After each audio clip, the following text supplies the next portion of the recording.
전북에서 올해 처음으로 댕기열 환자가 발생해 해외여행객의 주의가 요구되고 있습니다. 전북도 보건환경연구원은 최근 필리핀 여행을 다녀온 도민이 댕기열에 확진됐다고 밝혔습니다. 순창의 한 골프장 증설 계획과 관련해 지역에서 찬반 논란이 커지고 있습니다. 사업자 측이 고의로 멸종위기 야생생물을 누락한 허위 자료를 환경당국에 제출한 것 아니냐는 의혹도 일고 있습니다. 전북 지역에서 정월대보름 문화유산 보존 행사가 이어지고 있습니다. 임실 필봉농악회와 고창 오거리 당산제에 정월대보름 행사가 올해도 진행됩니다. 전북 지역에서 최근 10년간 발생한 산불로 축구장 120개 면적의 산림 지역이 피해를 입었습니다. 산불 원인은 입산자 실화가 119건으로 가장 많았습니다.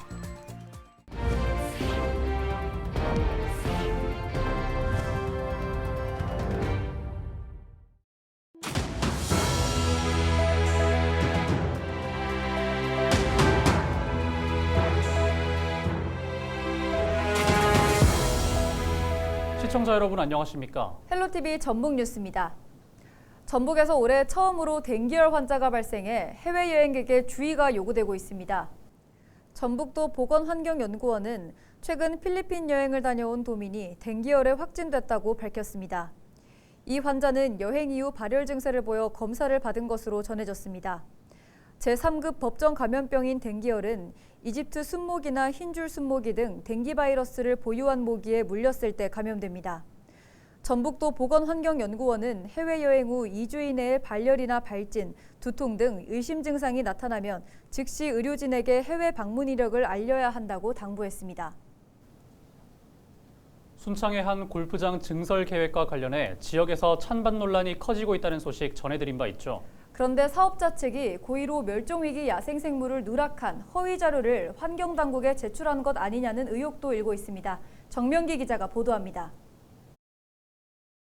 시가지 전경이 한눈에 내려다보이는 순창의 주산인 금산입니다. 순창의 물 상징하는 산이고 명산이고 각 학교 교과마다 다 금산 전기 나와요. 학교와 아파트 사이에 난 2차선 도로를 따라 산을 올랐습니다.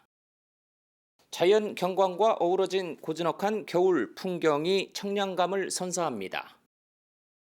자연적으로 조성된 듯한 저수지 위엔 살얼음이 끼었고 경작이 중단된 밭은 습지로 변했습니다.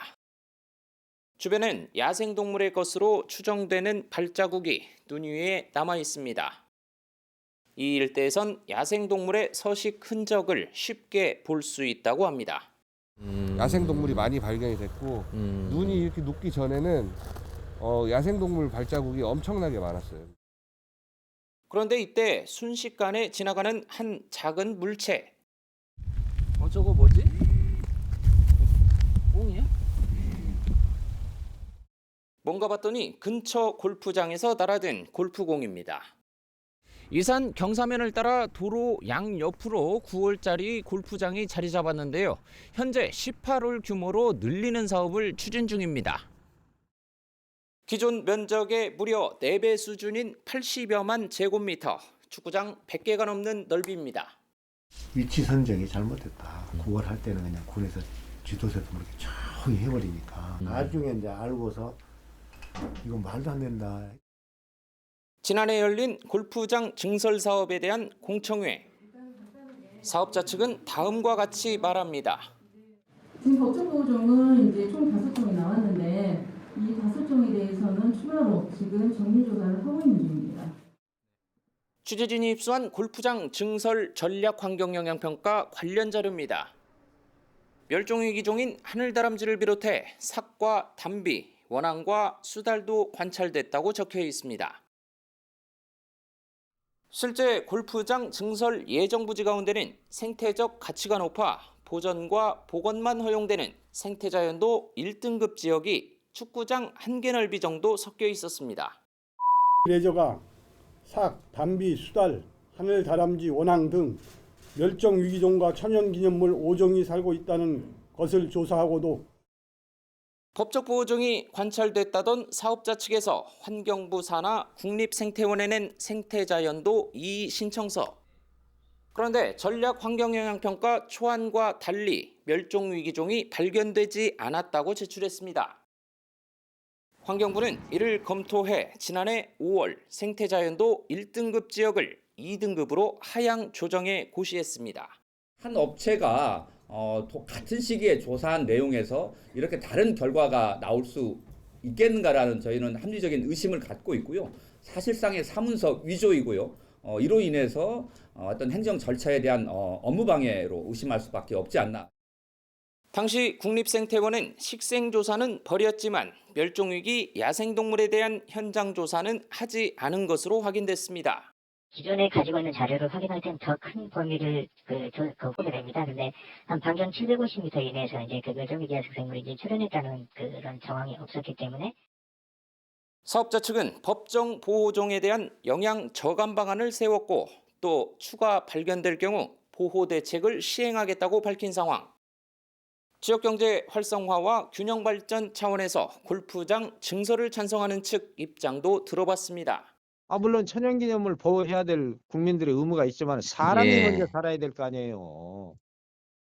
도내 환경단체와 골프장 확장 반대 대책위 등은 개발 사업에 면제 부과되는 생태자연도 등급 하향 조정을 전면 재검토하라고 요구했습니다. 헬로티비 뉴스 정명규입니다. 한 해가 풍요롭길 빌며 제사를 지내고 구슬하는 정월대보름이 다가오고 있습니다. 정월대보름에 진행하는 여러 풍속 가운데 우리가 후손에게 물려줘야 할 문화유산도 있다고 하는데요. 이나라 기자가 취재했습니다. 태평소와 꽹과리, 장구 소리가 신명나게 울려 퍼집니다. 어깨가 절로 들썩이는 흥겨운 한파는 국가무형문화재 임실필봉농악입니다. 임실필봉농악은 호남을 대표하는 풍물 가운데 하나로 400년 넘도록 이어져 왔습니다. 필봉농악 같은 경우는 원래 거기 농사 짓던 분들이 하셨던 가락이어서 대단히 수도분하고 농민의 음악의 그 원형을 잘 간직하고 있는 농악이 바로 임실필봉농악이다.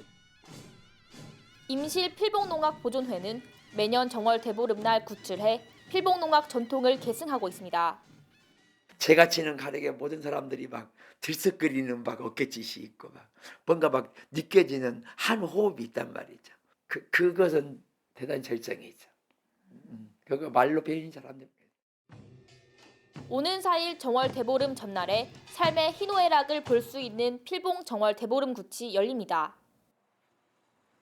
고창 지역에도 조상들의 삶을 엿볼 수 있는 문화재가 있습니다. 국가민속문화재이자 마을을 지키는 수호신인 고창 우거리 당산입니다. 조선 정조 때 세워진 당산은 밧줄이 둘러매져 있습니다. 매년 정월 대보름날 줄다리기를 해서 이긴 편의 밧줄로 당산에 옷을 입힌 겁니다. 그 마을의 안녕과 평화와 그다음에 풍년이 든다는 설이 있어가지고 항상 여성이 이긴 서부줄로 저희가 당산 할아버지께 옷을 입혀드립니다. 당산 옷 입히기와 달집 태우기 같은 전통 문화를 정월 대보름 전날 밤 고창군 중앙동에서 즐길 수 있습니다. 헬로티비 뉴스 이나라입니다. 전북 지역에서 최근 10년간 발생한 산불로 인해 축구장 120개 면적의 산림 지역이 피해를 입은 것으로 나타났습니다. 전북도는 지난 2013년부터 최근 10년간 도내에서 발생한 산불은 258건이라고 밝혔습니다. 피해 면적은 85.37헥타르로 집계됐습니다. 산불 원인은 입산자 실화가 119건으로 가장 많았고 놋밭두렁, 쓰레기 소각, 성묘객 실화, 담뱃불 실화 순이었습니다. 전북도는 산불에 취약한 침엽수림이 37%에 달하는 지역 특성상 대형 산불 가능성이 높은 것으로 분석했습니다. 병든 아내를 살해하고 극단적인 선택을 시도한 80대 남편이 경찰에 붙잡혔습니다. 전주 완산경찰서는 지난 1일 밤 8시 50분쯤 전주시 남노송동 자택에서 아내를 숨지게 한 혐의를 받는 80대 남편을 조사하고 있습니다. 경찰 조사에 따르면 남편은 수년 동안 아내가 알아온 뇌졸중과 자신의 대장암 말기 등을 비관하는 유서를 작성한 뒤 극단적인 선택을 시도했습니다.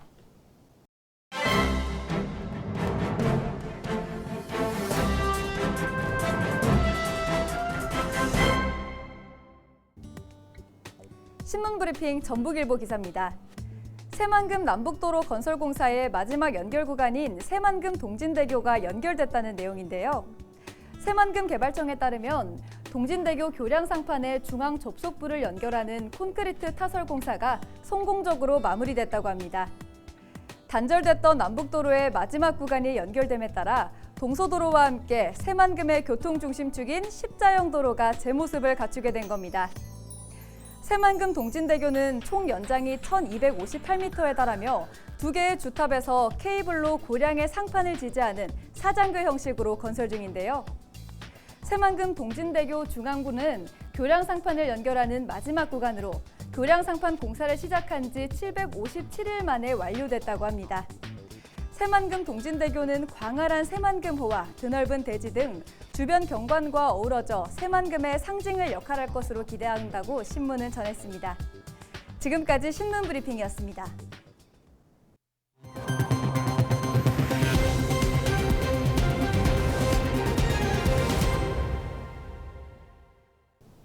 남원시가 지역단체를 지원하기 위해 온남원 공동체 공모사업 참여 조직을 모집합니다. 지원 대상은 환경보전이나 공동육아, 교육, 봉사 등에 관심을 가지고 5명 이상 모인 남원 지역 공동체입니다.